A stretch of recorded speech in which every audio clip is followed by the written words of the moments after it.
Assalamualaikum.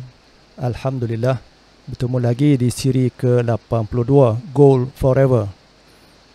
Nabi SAW yang kita sambut kelahirannya bulan ini bersabda, La yu'minu ahadukum hatta yuhibba li akhihi ma yuhibbu li nafsihi. Maksudnya, tidak akan sempurna iman seseorang itu sehingga dia menyayangi saudaranya sesama Islam sebagaimana dia menyayangi dirinya sendiri. Hadis riwayat Al-Bukhari. Umat berbeza pandangan tentang wabak ini. Ada yang berpegang bahawa semua rakyat perlu disuntik. Dengan itu masalah pun selesai. Ada yang kata imuniti semula jadi yang Allah Subhanahu Wa Taala kurniakan jauh lebih baik, jadi suntikan tidak diperlukan.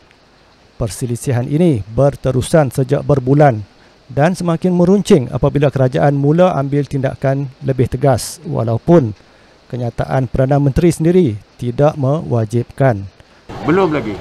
Kita belum lagi. Ya, kerajaan belum membuat keputusan. Ya, belum buat keputusan untuk mewajibkan vaksin. Sedangkan yang telah suntik 2 dos kelak mungkin dikira tidak lengkap tanpa dos ketiga. Lepas tu, selepas dos ketiga, mungkin belum lengkap lagi sehingga dapat dos keempat dan seterusnya. Justru saya menyeru semua pihak, khususnya umat Islam, hentikan semua ini dan berbalik kepada hadis Nabi SAW yang kita bacakan sebentar tadi dan buktikan kita semua benar-benar sayangkan baginda dikala umat Islam semakin hanyut hingga hilang kekuatan. Perpecahan hanya untungkan musuh Islam. Inilah hakikatnya yang sedang berlaku, disedari atau tidak. Di manakah ayat-ayat Allah Subhanahu Wa Taala yang sering dihamburkan di ceramah-ceramah dan di kuliah-kuliah selama ini?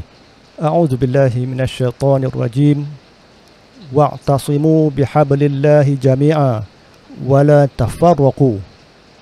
Maksudnya, dan berpegang teguhlah kamu sekalian dengan tali Allah, yakni agama Islam, dan janganlah kamu berpecah belah. Surah Ali Imran ayat 103.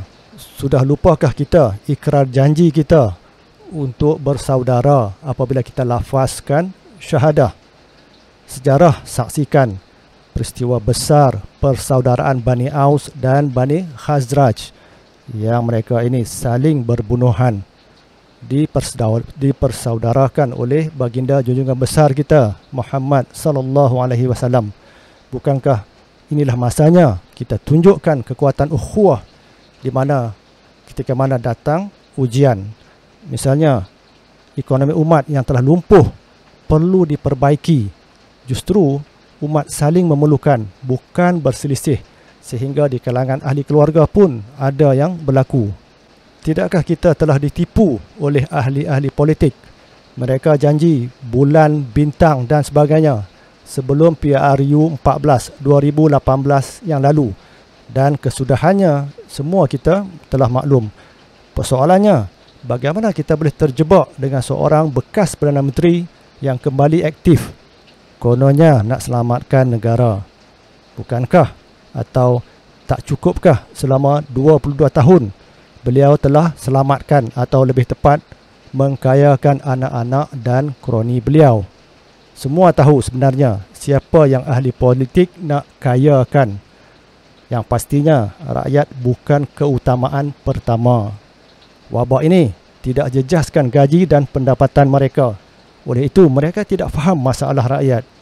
Bagaimana mereka nak faham masalah rakyat jika mereka sendiri tak hadapi masalah kesempitan wang, masalah kenaikan harga barangan keperluan dan sebagainya? Mereka hadapi masalah lain, masalah nak rebut kuasa, masalah nak dapat projek.